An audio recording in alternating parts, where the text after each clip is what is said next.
finances play a massive part in this, but let's say the peace-loving or the ones that follow Islam in the correct fashion, let's say in Saudi Arabia, they have billions. Why would they not use that to, instead of giving citizenship to a robot? Yeah, but still. And now there's a massive platform for us knowing Sophie has Saudi Arabian citizenship. In Saudi Arabia, they have platforms. Their biggest channel in Saudi Arabia is called Al Arabiya, and it's almost, you could say, a liberal channel. It's a liberal channel in the sense that it promotes, you could argue, a Western liberal narrative. So it's ironic in a sense that the biggest channels in the Muslim world are promoting the same things that the Western world itself is promoting. Yeah. And that's due to the ties of money, oil.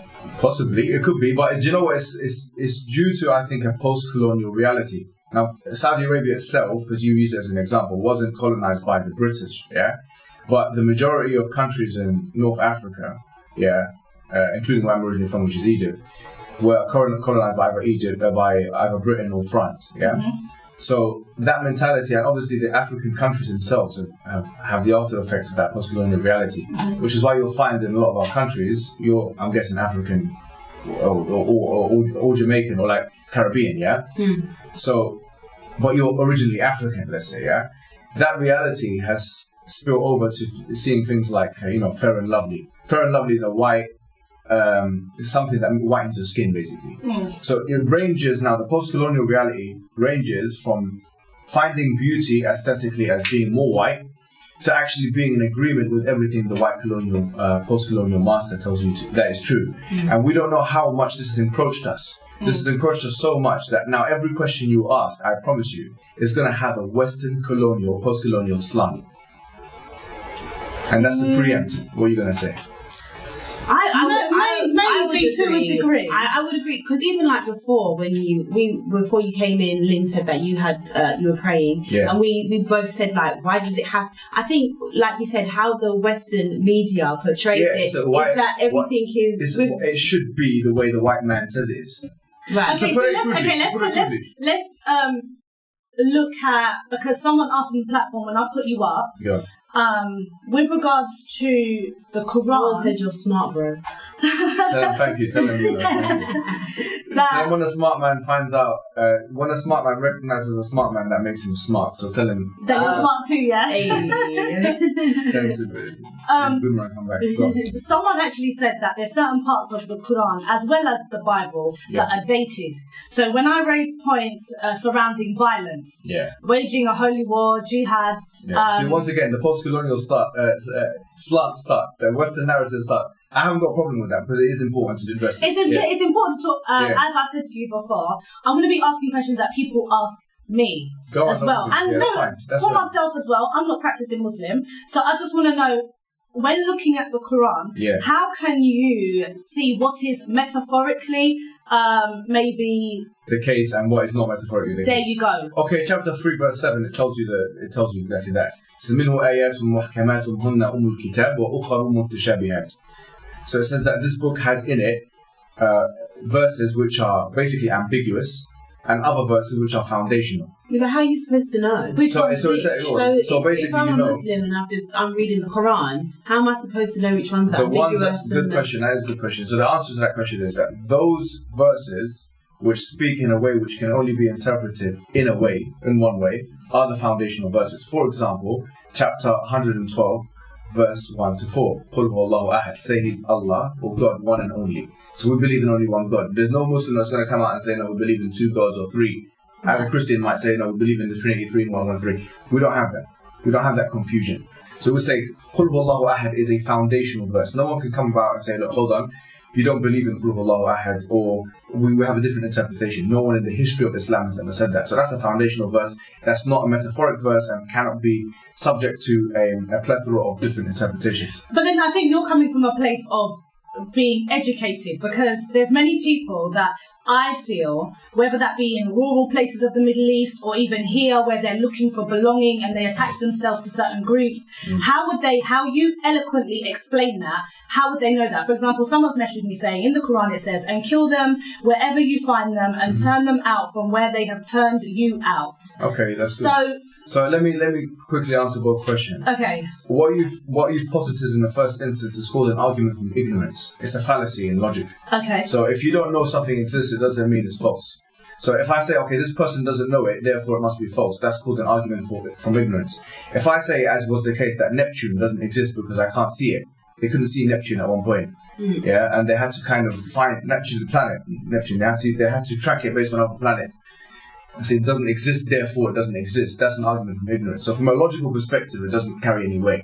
People don't understand things; they have to get educated. Like Francis Bacon said, "Knowledge is power." It's not my problem if people are ignorant. But there is an excuse in Islam within that. Within Islamic discourse, like if someone's ignorant, God will take care of them in accordance with the knowledge that they know. Yeah, like in Christianity, it says like you will be treated on the basis of what light you know. Exactly. Yeah. However, so let's look at, in the most basic way possible, you have young people that are seeing that many of their family members are being killed due to Western bombing, so on and so forth. And then whether it's an ignorant individual that starts a group and says, listen, the Quran justifies us going and killing these people that are killing. So let's address this, because now you've mentioned this twice. So let me put this in the simplest way possible. Try and make it as simplified as possible. Layman's terms, yeah? Layman's terms. Okay, so the Quran has in it, like you just mentioned, chapter 9, verse 5. What you just mentioned before. Kill them wherever you know the Quran off by heart? Kind of. You can say that, right? So you just mentioned chapter 9, verse 5, okay? Yeah. That's a problem, because why are you not mentioning chapter 9, verse 1, 2, 3, 4, Tell then me 5, what they are. and 6, then 7? Because that's called reading out of context, yeah? Right. Mm-hmm. So chapter 9, verses 1 to 4 stipulates that there was some kind of agreement between the Muslims and, at that particular time, the pagan Arabs. They had made an agreement. What's the pagan Arab? Pagan Arabs are... Because how many people that listen... So at the time of the Prophet Muhammad, there were two camps. There were people that had just newly become Muslim, and people that stayed upon the religion of their forefathers and believed in a multiplicity of gods. Okay. So they believed in different statue gods that they used to worship. Yeah? So there was an agreement between those two camps. There was an agreement between the Muslims and the pagan Arabs. Now, the first verse of chapter 9, which is called Surah At-Tawbah in the Quran, says that they have these pagan Arabs have not the agreement has not been taken care of. In other words, they have betrayed the agreement. And then it continues talking about what you should do.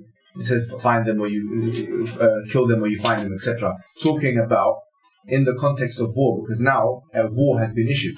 Just like in any international relations scene, where you have a treaty that is signed. Where you can wage war. Yeah, we're talking about a treaty that is signed from an international relations perspective that now has been broken, and now one party has the right to offend itself. So, offend or defend itself on the offending party. Yeah. And here it's in chapter 2, verse 190.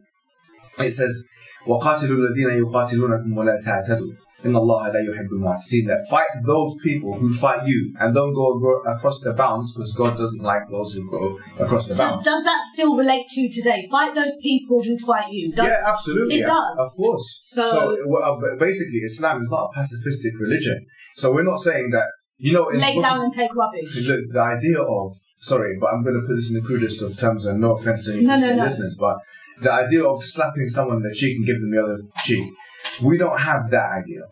We have, if someone slaps you in the cheek, you're allowed to slap them back on their cheek.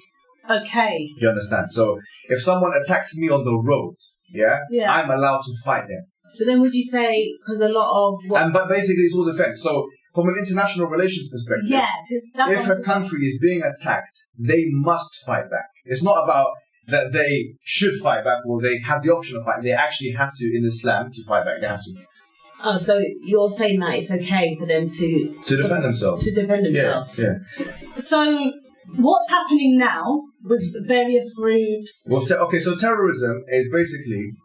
Because you're saying, sorry to interrupt, you said that everything that we think about is from a Western ideology. Yeah. However, Z and myself have spoken about this in the past, where on air, management. I'm not going to justify. Yeah. However, I can understand that if I see continuous bombing to my country, if that means a couple casualties here, I wouldn't see it from the outside as necessarily a bad thing. In a way, the West is asking for it to a degree. But is it justified then? Yeah, it's not justified. Because in the Quran it says... It's not justified. Look, in Surah Al-Ma'idah, chapter 5, verse 32, it says, إِنَّهُ مَنْ قَتَلَ نَفْسٍ, whoever kills one person, بِغَيْرِ نَفْسٍ, for not killing another person, أو فساد في الأرض, or creating corruption in the land, فَكَأَنَّمَا قَتَلَ النَّاسَ جَمِيعًا. It's as if they've killed all of humanity. So killing one innocent person, whether they be Muslim or non-Muslim, is killing like the whole of humanity. That's a very famous verse in the Quran. The point being is this. But you just said defend. Yeah, you just said no, you can't kill. Innocent. The difference is this. If a combatant attacks you, that is a combatant, someone who wants to fight you.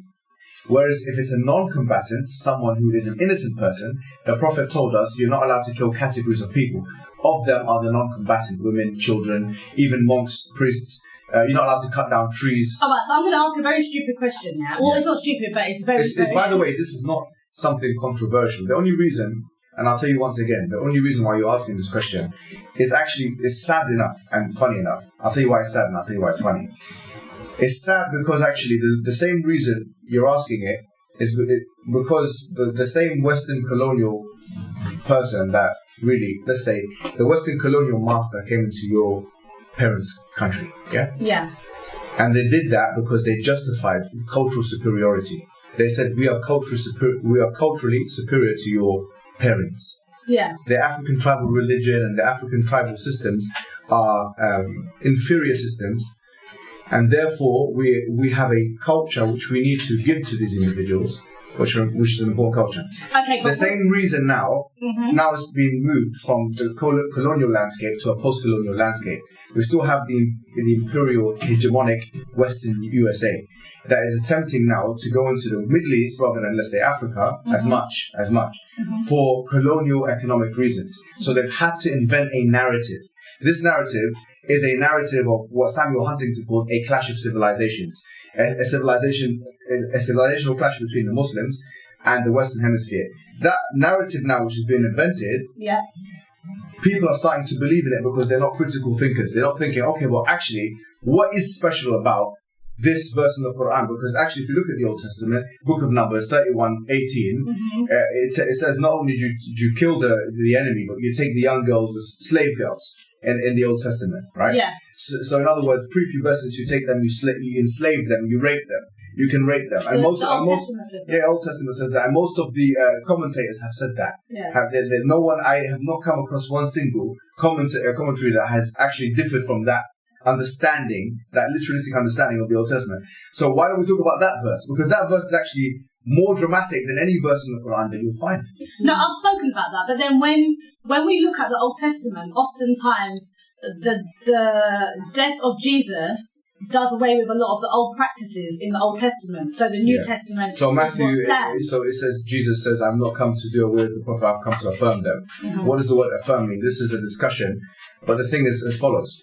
If Jesus Christ is God, if Jesus Christ is God, because that is the Nicene Creed 325 Trinity, understanding of Christianity. Yeah. He is the author of the Old Testament because the Father, the Son, and the Holy Spirit are all one. Therefore, those texts in Deuteronomy, like Deuteronomy chapter 21 verse 10, Numbers chapter 31 verse 18, and other verses, which are very, very much, vicious, you could say. Very vicious. Why don't people talk about No. These are not only authored by Jesus Christ, but they're sanctioned by him himself because he is God. So if the argument is that this is the Old Testament, this is what about the New Testament? Yeah. Well, Jesus must have been the author of the Old Testament because he is God.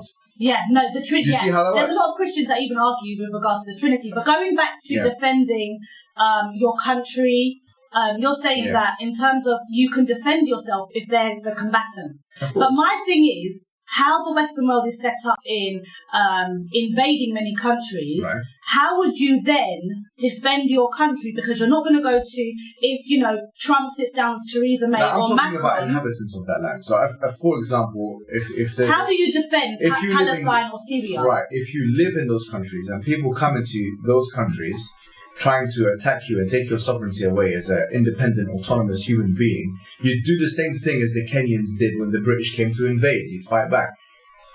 And it wouldn't be called terrorism, it would be called fighting for your land. Exactly. Okay, so what's the issue? So my thing is, because we know now that technology is so advanced from when the Quran was written, then it's not as simple as soldiers running into your country and you having a punch-up with spears and swords and things of that nature. Where does it say in the Quran you should blow yourself up? In fact, there's a hadith. There's a hadith of the Prophet Muhammad. A hadith is a saying of the Prophet Muhammad. And whoever kills themselves, just generally speaking, suicide, they will continually do that in the hellfire to themselves. Okay, so why do these suicide bombers do that? But where are they getting it from? They must be getting it from somewhere. Some justification. Yeah. They get it from the Quran. How about that? They get it from the Quran. Let me tell you how they get it from the Quran. Please. Because this might sound like it sounds like a contradiction, but let me make it clear. They get it from the Quran because of those salespeople, which I call salespeople, who have marketed the Quran in a way which two groups of people have bought into. One of them are the Islamic haters, and the other one are the terrorists. The Islamic haters and the terrorists have the same understanding of the Quran. Both of those have the understanding that actually those verses which are talking about war, and clearly in the context, as we've seen of Surah At-Tawbah chapter 9 verse 1 to 5, it's talking about international relations, nations, treaties, etc. Those salespeople, which I call salespeople, they've been able to manipulate the text using hermeneutical gymnastics and exegesis. Can you tell me what the text is in English? So, there's so many verses. There are so many verses that says you can blow yourself up. No, there's nothing in the Quran that says you can blow yourself up. No, I'm saying in the Quran there are verses that says you can fight the enemy. Okay. The enemy, who is the enemy? Now, basically what I'm saying to you is the Islamic haters and the terrorists have the same understanding of who the enemy is. Okay. Who is actually any civilian. Any civilian. Why are they the enemy? The way they justify it is as follows. They say they've got democracy, and people, the general populace, they actually endorse the leaders. This is the way many of the salespeople they actually pitch it. They say that they endorse their leaders. Therefore, they are responsible for what their leaders, from a foreign policy perspective, say and do. So if their leaders, like in 2003, say, let's go to Iraq and kill 123,000 people, then they are responsible. That's how they justify it. So now they're able to shift the blame from the politician and the military complex to the general populace. And therefore, general populace blood becomes as, as easy to get as, for example, the military or the politician's blood. So all of them become the enemy, so to speak. We've got a few people that want to call in. You can call in because we have literally got half an hour left. 07951 497 878. You can call in. You can speak to Mohammed. He'll answer your questions. We've got one guy who's just like, you're so smart, outstanding. Tell him. He's going in. You think you're right. Well, so do you think that there should be a modern day writing of the Quran? Because like you said, that there's certain things that are taken out of context. See, post-colonial mentality kicking in. But you see, all the things that you said. Let me ask you a question. No, let me ask you about post-colonialism. Let me speak. There's people that I meet, that when I speak to them about capitalism, communism, left, right, colonialism, they don't have the Scooby. They don't know what that is. It's not taught in the schools properly unless you want to study it in university. So when you have young, let's say, not even young, but when you have certain people that may go into prison and there's a brotherhood in prison that's going to protect them, they start reading the Quran. They don't have the ingenuity or the education behind it to be able to contextualize things. Then that's why I'm saying, should there be some sort of concordance or explanation next to these verses to state that this is what it actually means? However, if you read another verse, it can look like it's contradictory because... Okay, so you're talking about interpretation. Well, like how the Bible, sometimes the Bible has got the... But this is a lot of Muslims' argument with the Bible that there's too many versions. Right. So, exegesis is when scholars of the Quran or the Bible or any religious text They interpret it in accordance with language, the lens that they're meant to accord, what you call the hermeneutical approach. The hermeneutical approach? Yeah, it's called the hermeneutical approach. Okay. So they use different tools to access the religious text. That's done everywhere. That's done within Islam, Christianity, Judaism. To understand text. To understand text. So individuals. Can you say it once more? It's called the hermeneutical approach. And people that are studying the Quran for the first time should look at this when studying. Absolutely, that's a good point. Exactly. So, in other words, when a young terrorist wannabe looks at the exegesis, and he realizes that the way he's interpreted the Quran is not in line with the classical interpretation from day one, from the first person to, according to my knowledge, to interpret the Quran in a full way is someone called Ibn Jarir al-Tabari in 310 AH. Then you have someone like Ibn Kathir, very famous tafsir or very famous exegesis that was written in 774 AH. And others, like, for example, Asyuti, who wrote it in 991. Anyways, or 911, which is actually funny because it's like 911. But that's when he died. And the point being is that the stuff is there. The scholars have done the work. All that needs to happen is that the young people that are persuaded, by the terroristic narrative, which is actually in many ways similar to the anti-Islamic narrative or the same, they should look at those things before making a judgment. And when they look at it properly, they will then see that actually what they've understood the Quran to be is different. It's disjointed from the way the classical scholars from day one have ever seen the Quran. So how do you feel about this? Because we were just talking about it before, like this new trend of, it's cool to be Muslim. I know a lot of guys that they're Muslim, and then when it comes around to Ramadan, they're fasting, but they'll still be in the club, doing whatever. What do you think about this whole new wave of, it's cool to be a Muslim now? Well, I think it is cool to be a Muslim. Let's be honest about it. Look, Islam is as follows. Let me just, for people that don't know and hearing me talk a lot of nonsense, like talk a lot of big words. I'm not trying to pontificate. What do you do? Sorry to interrupt. Sorry? What do you do? I'm a teacher. Okay, what do you teach? History. Oh. Okay, makes sense. All right. Yeah. Okay, so basically what I was going to say was that I was saying I don't want to pontificate in a sesquipedaling way, which means I don't want to try and just talk and use big words and people don't know what I'm talking about. Going back to basics, Islam generally just means submission to God. We believe that God created the universe, He's maintaining the universe, He's the sustainer of all things, and that He sent messengers of all time to respective peoples and localities, to respective civilizations, to tell them of the message of God, which is to worship God, to believe in Him, and to submit to His will. That He sent Abraham and Moses and Jesus and Prophet Mohammed at the end, and he's the final prophet. So that's foundationally what Islam is. And two things that Islam comes with is that message, which is a very basic premise. Believe in worship of one God, not three in one, not the Trinity. We disassociate ourselves from the Trinity. And not an atheistic, obviously, narrative. But here we're talking about just believing in one ultimate entity, creator, that has fashioned you, is sustaining you and maintaining you in this universe, this cosmos, where we are a significant aspect of that cosmos, and worship and submit to that all-knowing entity. That's basically the Islamic narrative. We believe we have evidences to prove that this narrative is true.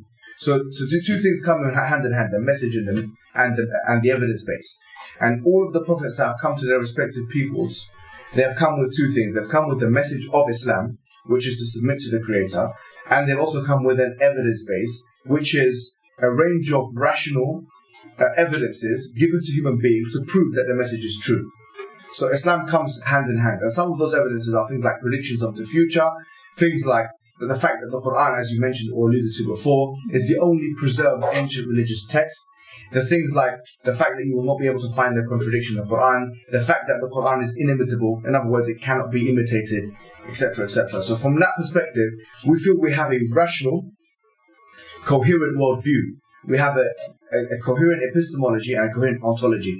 We don't need a Western post-colonial narrative to tell us basically what modernity should look like or what modernity is. It's easy for you to say, though, coming from the point of, like I said, an educated point, where there's many generations here that they are westernized. However you want to dress it up, that due to schooling, due to maybe the watering down of how... And by the way, I'm not against everything in the West. I'm just saying what I don't like... Yeah, how our thought process, you're saying, is coming from a very Western you're stance. an African woman. Okay, well, whether you like it or not, you're an African woman. Okay. Your forefathers were Africans on the continent of Africa. Right? Your forefathers were Africans. White men came to your country and took over parts of your land. Yeah, that's what happened. Now you might think those days are done. Those days are not done. Those days are continual until this very day. There is a post-colonial reality. The way you dress, the way you talk, everything about you screams, I have been infiltrated and colonized once again, just like my forefathers were. The only difference is that your forefathers... So shouldn't we teach our young people anti-colonialism? That's exactly what I'm saying. Your forefathers were colonized by men on ground with boots, whereas you guys are colonized, I'm sorry to say it like this, but with ideas. Yeah, ideologically you're colonized. You can't think outside of this box of modernity, Western discourse. Where is the African tribalism that you used to believe in? Okay, you know, Islam is the only religion in Africa which is actually the choice of the West African. And I'm going to say that quick. Islam is the only religion in Africa which is the choice of the West African. If you look at... but they used to... But it wasn't religion with all of them. A lot of it was spiritualism, voodoo... Yeah, I agree. ...practice. But I'm saying that Islam, if you look at the Mali Empire, the Songhai Empire, if you look at the Ghana Empire, all of these empires were Muslim empires and was the choice of the African. If we want to talk about what was the choice of the West African, non-colonized person, we're talking about Islam. That's what we're talking about. Going back to what you said though... Not Christianity. Christianity was forced by missionaries. Seeing as you're speaking on those things, let's set aside Islam for 1 second. Yeah. How do you teach young people coming up how to think void of Western I'm not saying that they should ideas. Western ideas are very valuable. I don't want anyone to say of like... But every single thing that I say, you're saying is coming from a Western view. So my thing is, there's nothing wrong with that to a degree. Yeah. But it's important, if you're saying that our forefathers are African, that we should be able to switch and think. I'm saying the truth is devoid of colour. Like the truth is devoid of colour, creed. What I'm saying is this: is that when we are told that the truth is the truth because the white man said so, the post-enlightenment experience says so, the post-colonial experience says so, that's when we have to take a step back and say, why is that the case? Why don't we do like what our forefathers did? Because our forefathers dared ask the question, why? That's what they did. Why do you think Mandela is Mandela? Why do you think Malcolm is Malcolm? Why do you think Martin is Martin? These 3 M's are the way they are because they asked why. And then they said no. When they realized that the answer was not satisfactory. They asked why, and then when they're not convinced with the answer, then they said no. That's what made these people successful. That's what we have to do. But what I'm not saying is let's throw the baby with the bathwater. I'm not saying let's take away, all of the Western accomplishment, because let's be frank, Western technological progress is better than the majority of the world. Western scientific progress is better than... but it's been inherited by the Arab tradition, or by the Chinese tradition, or by the African tradition, and it's been built upon, but we need that, we can take it. That's a good thing. There are lots of things like in the world that we live in, the Western world we live in, anti-racism, kind of the inclusivity, tolerance. I like that stuff. I'm not saying let's throw that part away. What I'm saying is that the narrative, the meta-narrative that the Western man has forced us to engage with, that we should question. We're still having people ask